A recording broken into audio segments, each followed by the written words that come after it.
This video is brought to you by RepriceHub.com, the fastest and most accurate repricer and price monitor for Amazon dropshippers. Hey, what's up guys? Luke Profit. So you're dropshipping on Amazon, you sell an item, but then, oh no, it goes out of stock at your supplier and there's nobody else in the world that is selling that product that you could have them ship it to you. It's just an order that you cannot fill, but you also know that you can't really cancel it or you're gonna ding your metrics, and you don't wanna ding your metrics because you do it too many times, you can get suspended. What can you do? If the item is available from literally any other supplier, then, the same item, and even if it's, even if you're gonna lose 10 bucks on it or something like that, if you can get that item to the buyer from, anywhere else, any other place that you can order from and still get that item to the buyer, you might wanna consider doing it because that might be an easier solution. What if you really can't get it anywhere? It's really not available anywhere else, maybe it's discontinued or something like that.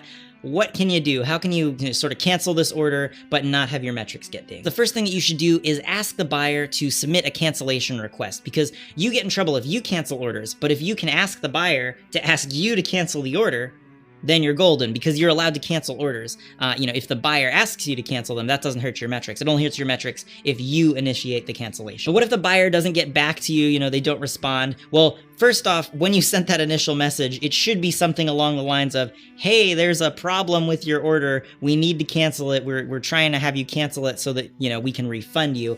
Because if you say something like, hey, would you mind canceling the order? Well, they might be like, well, of course I mind. I want to get the item. But, they need to sort of know that getting the item isn't really an option and we just want them to cancel it so we can get them refunded. But yeah, so say you send those messages and they're not getting back to you. Ideal situation, they just see the messages, send the request, and then you say, great, the buyer asked me to cancel.